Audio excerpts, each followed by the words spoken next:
Before I get started with this lesson, I want to give all honor, praise, and glory to Yahweh, Bahashem Yahweh Shai, Bahashem Rakar Kwadash. Double honors to my apostles and elders of Great Millstone that taught me this truth and that rule well. And peace and salutation to the elect that's out here laboring in all truth and sincerity. To USA Shalom. This is the brother Amawan Ariyah from GMS Charlotte coming back with another lesson through the spirit and power of Yahweh Bahashem Yahweh Shai, Bahashem Rakar Kwadash. And pretty much in this lesson, I want to go into how Yahweh Bahashem Yahweh Shai has a hedge around his elect, all right? Because ultimately, the nation of Israel as a whole, all right, the Lord, has always protected. But in the times that we're coming into now, only the elect are going to be the ones that are going to, the only going to be protected, from the judgment that he's about to rain out upon the rest of the world, man, all right? And so, like I said, when you read, in the history, that's why it was talked about in the book of Romans. In fact, let me open with that.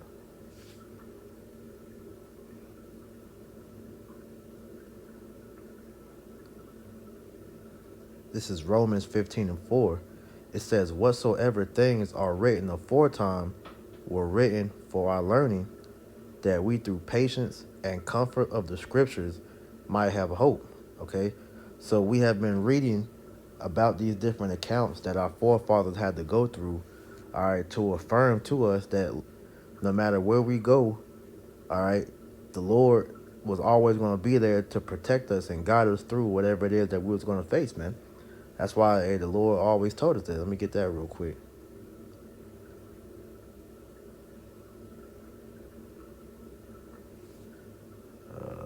How was it spelled? In so many words, the Lord told us that he was going to be with us whithersoever we go. All right. I believe that was in Joshua. Let me see.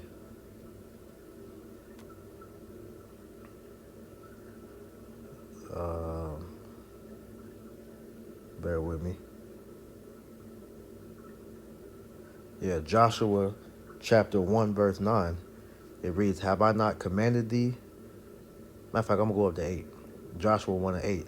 This book of the law shall not depart out of thy mouth, but thou shalt meditate therein day and night, that thou mayest observe to do according to all that is written therein. For then thou shalt make thy way prosperous, and then thou shalt have good success. Okay?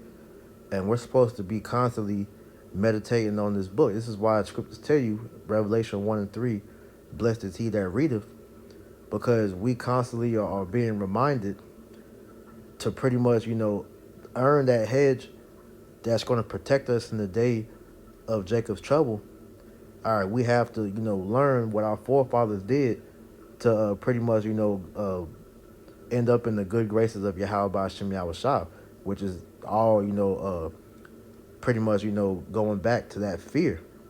That's why in Sirach 2 and 10, it tells you, have any that trusted in the Lord, was found confounded, in so many words, man. And the answer was no, because the Lord is always going to protect his, man. So we're supposed to be constantly meditating on this book, all right?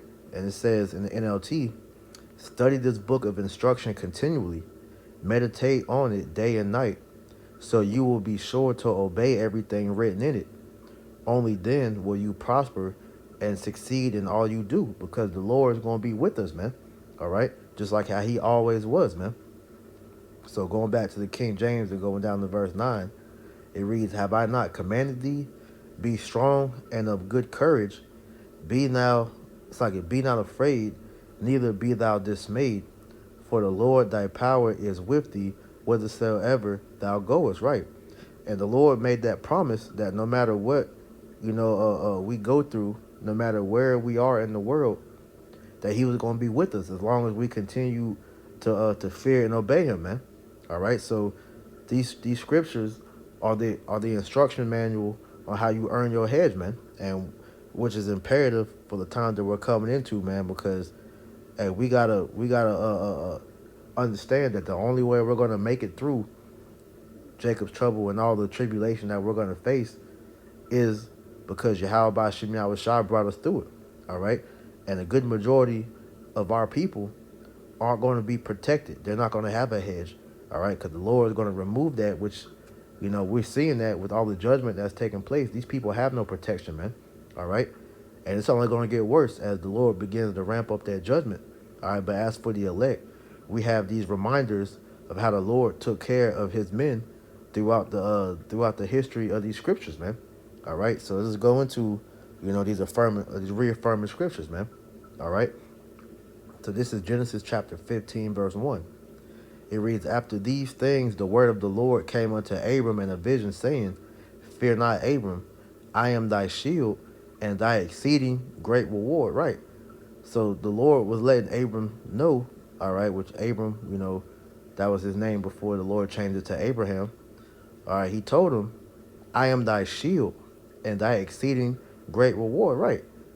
Because, hey, when the Lord came to Abram, all right, and pretty much, told him to leave out of his hometown, his country, all right, and go to a land that Abraham has never been before, all right. Abraham walked out on faith, and so through that he had to cross through, different territories such as Egypt, all right, and them Hamites, okay, was pretty much, Abraham was thinking about, like, look, when he was with his wife Sarah, you know, uh, he had told, Sarah to tell people that, she was his sister, in the fear that if they knew, that was his wife, they was gonna kill him and try to take his wife, man. So Abram had that protection while he was, going through, them Hamitic lands, man. All right, because the Lord told him, "Don't fear, because I am thy shield, man." And Abraham had that faith to keep going until he met his destination, man. All right, and ultimately, he received, that blessing, which fell upon his descendants, his chosen seed, which came through Isaac and then later Jacob and his sons, man. All right.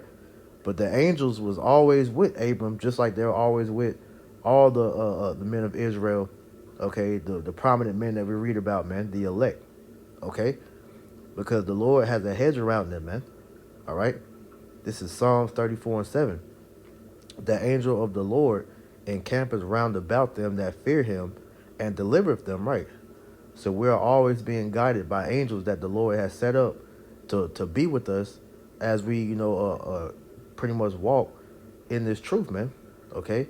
And as long as you continue to fear the Lord, then you have a hedge around you, man. You have a guardian angel that's protecting you from these different spirits, man. Okay? These different things that are befalling the world, man. All right? And that's going to be even more imperative to know and have solace in as we begin to see, judgment come on a higher scale, man.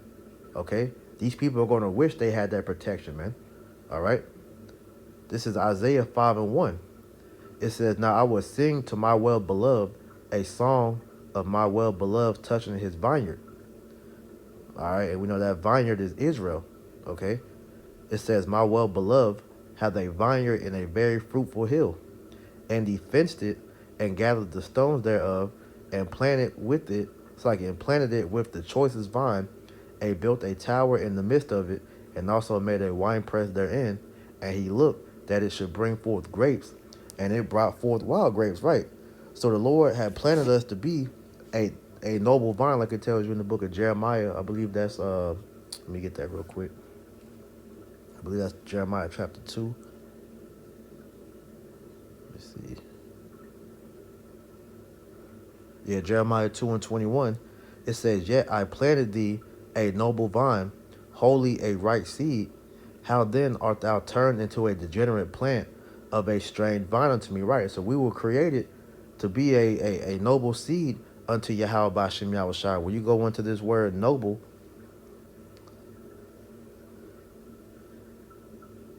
all right, this H 83:21.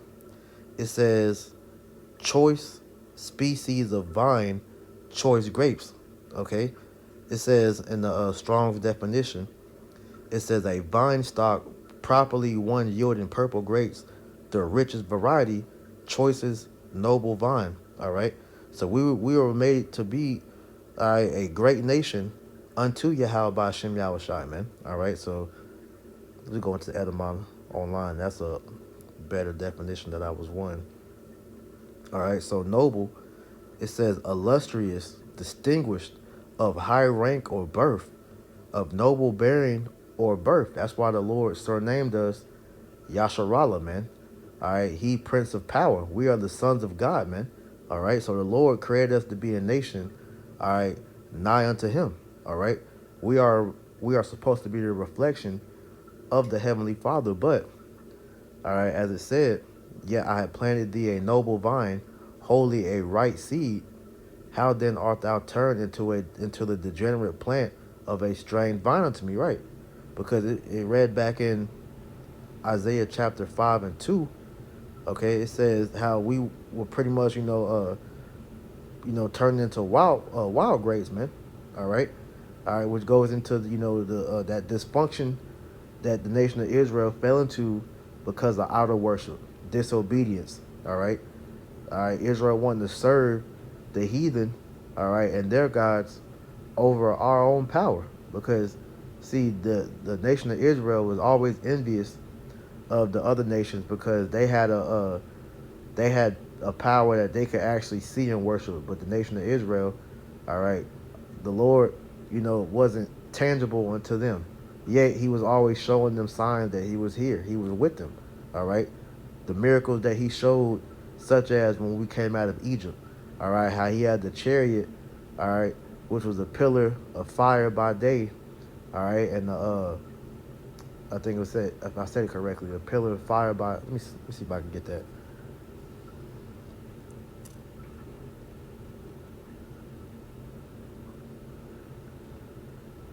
Yeah, so Exodus 13:21, it says, and the Lord went before them by day in a pillar of a cloud to lead them the way, and by night in a pillar of fire to give them light and go by night. Right, so that it said the Lord went before them, all right, which we know that was Yahweh that was in that chariot, okay, it was a pillar of a cloud in the daytime and a pillar of fire in the nighttime, all right, so Israel literally saw the chariot, all right, day and night. Okay, the Lord split the Red Sea so they could walk through it. All right, the Lord showed them many miracles to show that He was with them. Fed us manna from heaven. All right, split the rock of Horeb to give us, water out the rock. You know, gave us quail. Hey, many miracles to prove to us that the Lord was with us. Yet our people still envied the heathen and how they worship their gods, man. Even to the point to where Israel demanded a king, which is why where the kings came from, man. Okay, but at the end of the day, we are supposed to be a people, all right, that was close to Yahweh Shem Yahushua. What made us close to Him is when we kept the law, statutes, and commandments. All right, so when we began to go away from that and start performing idolatrous acts, that's what made us wild grapes, man. All right. Verse 3, and now, O inhabitants of Jerusalem and men of Judah, pray, I pray, Slakia. Oh, and now, O inhabitants of Jerusalem, and men of Judah, judge, I pray you, betwixt me and my vineyard, what could have been done more to my vineyard that I have not done it? Because when you read in Isaiah chapter 1, it talks about how the Lord has said, pretty much, how can He stricken us anymore? Because the Lord, He plagued us with the curses, all right? We were in and out of captivity, and our people waxed worse and worse, man. So at the end of the day, like the Lord said, man, what more could He have done to us, all right, that He have not done it, all right? So continuing on, it says, wherefore, when I look that it should bring forth grapes, brought it forth wild grapes, and our people began to get worse and worse, all right, as time went on, man, okay? The Lord He would put us in captivity, all right? We will repent, all right, and cry out for the Lord to deliver us. He would deliver us, and it was just an everlasting cycle of Jay continuing to backslide until we got to the point to where the Lord, put us in this current captivity under the Edomites, and He took His name away from us. He took our identity from us, man. All right, and put us under this damn devil who is the most wicked nation that we have ever been oppressed by, man. All right, who is the most wicked nation in the world, man. All right, and under His rule, He has made Jake worse than they ever been, man. All right, that's why you see niggas and bitches. Okay, those are wild grapes that the scripture's speaking of, man. All right, totally unrecognizable to Yahweh Bashim Yahushua. All right, so continuing on, Isaiah 5:5, and now go to, I will tell you what I will do to my vineyard.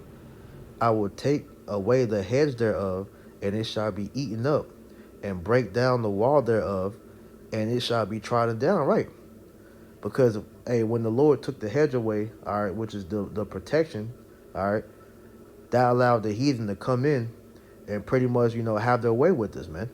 All right, and to prove to you that we have that hedge, when you read the book of Job, all right, and Satan was having that conversation with Yahweh, all right, he pretty much had let the Lord know that, look, I bet you I can tempt Job, all right, and the Lord, he pretty much, was listening. He was like, and Satan told him, like, look, you have a hedge around him, all right. So let's read that real quick. This is Job 1:10.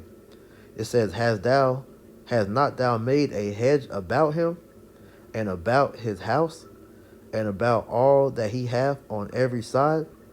Thou hast blessed the work of his hands, and his substance is increased in the land. Because we know that Job, as it said, was a man that escheweth evil. All right, he feared the Lord. He kept he kept the law, statutes, commandments. He sacrificed. All right, and he was an upstanding a man in the fear of the Lord.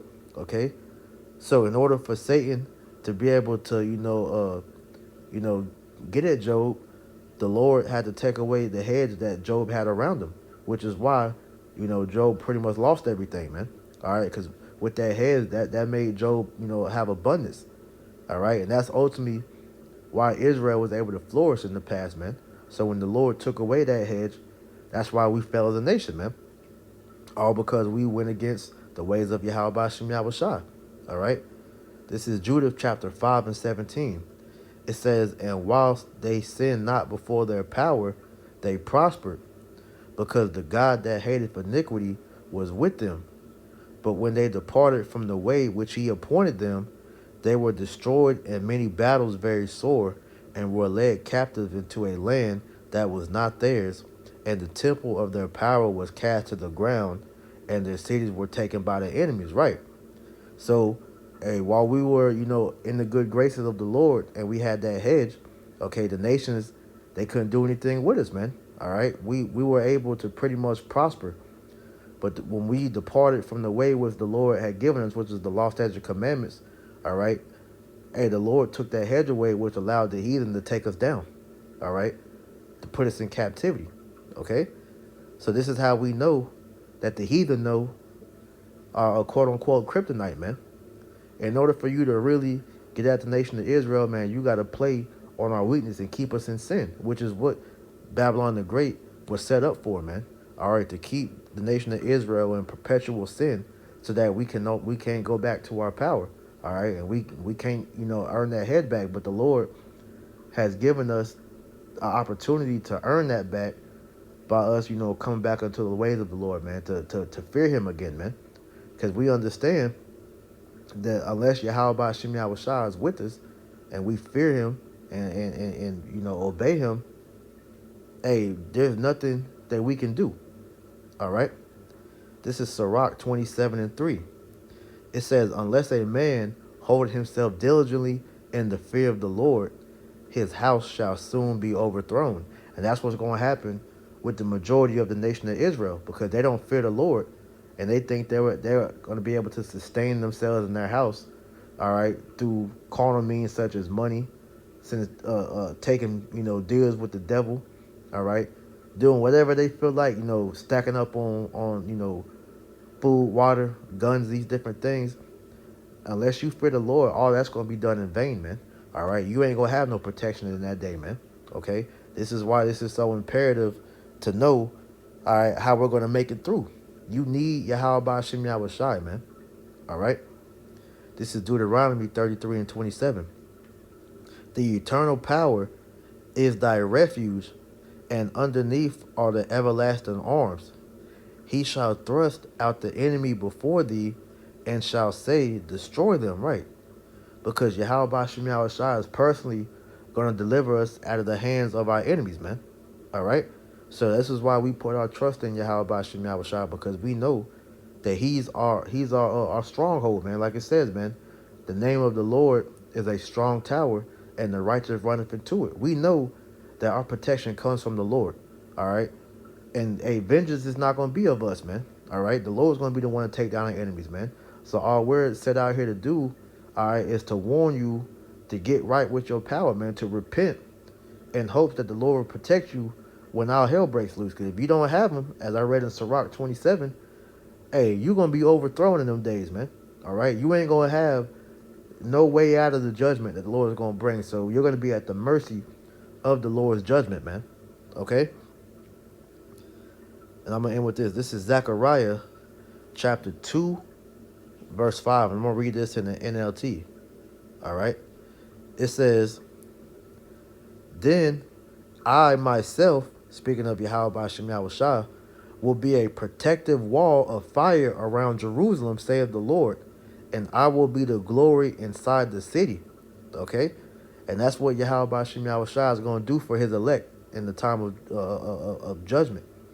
He's going to protect us like how he protected us during the first Exodus, man. Okay? That wall of fire is going to be between us, all right, and all the shit that's going to be going on, all right, around different Israelites, man. Okay? So while Esau is coming down, all right, while the wild animals are set, while the sword is swinging, the Lord is going to protect us, all right, from all that's going to be going on, man. And it says, and I will be the glory inside the city, because we know this was, dealing with Jerusalem, the land back then. We know that Jerusalem is a place before it's a people. So the Lord is going to be our glory, all right, because he's going to bring us through the fire again, all right, to the point to where that second Exodus out of the north country, okay, let me get that real quick, is going to eclipse, all right, the Exodus of Egypt, all right. That's what's going to be that glory in that time, man. All right. This is Jeremiah chapter 23, verse, I'm going to read verse 5, 23 and 5. It says, behold, the days come, saith Yahweh Bashem Yahushua, that I will raise unto David a righteous branch, and a king shall reign and prosper, and shall execute judgment and justice in the earth. We know that's talking about Yahushua, who came out of the loins of King David, man. Okay?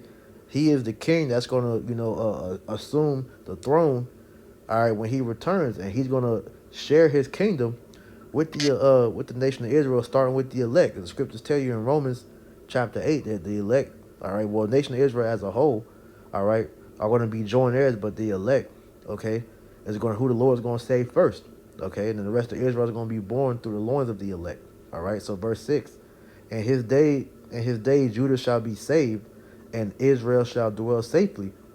And this is his name whereby he shall be called, the Lord our righteousness. All right, that's a title for you simpletons out there that's saying the Lord has many names. No, his name is Yahweh, which means he is the deliverer, because he's going to deliver us, all right, from this damn captivity, man, from the hands of Esau, Edom, and the rest of these heathen. Verse 7, therefore, behold, the days come, saith the Lord, that they shall no more say, the Lord liveth, which brought up the children of Israel out of the land of Egypt. But the Lord liveth, which brought up and which led the seed of the house of Israel out of the north country, and from all countries whither I had driven them, and they shall dwell in their own land. Right. So the Lord is going to preserve the elect, all right, from the perils that he's sending upon the earth, man. All right. And when that second Exodus take place, all right, we're no longer going to speak of the first Exodus out of Egypt, all right, but we're going to speak of the second Exodus, how we got led out of spiritual Egypt, which is Babylon the Great, all right, and that's going to bring the glory of the Lord back into the earth, to where all nations, just as they feared back then when the Lord brought us out of the first Egypt, that fear is going to be put back on the other nations to know that the God of Israel, all right, is for his people, all right, and he's going to save his people, Okay, so hey, we gotta have faith that the Lord's gonna protect us in these troubling times that we see ahead of us, man. All right. So Lord willing, man, this lesson was edifying. All right. I'm gonna close it out. I want to give all honor and glory to Yahweh, Bahashem, Yahweh Shai, Bahashem, Makar Kodash. Double honors to my apostles and elders of Great Millstone that taught me this truth and that rule well. And peace and salutation unto the elect. Until next time, I say Shalom.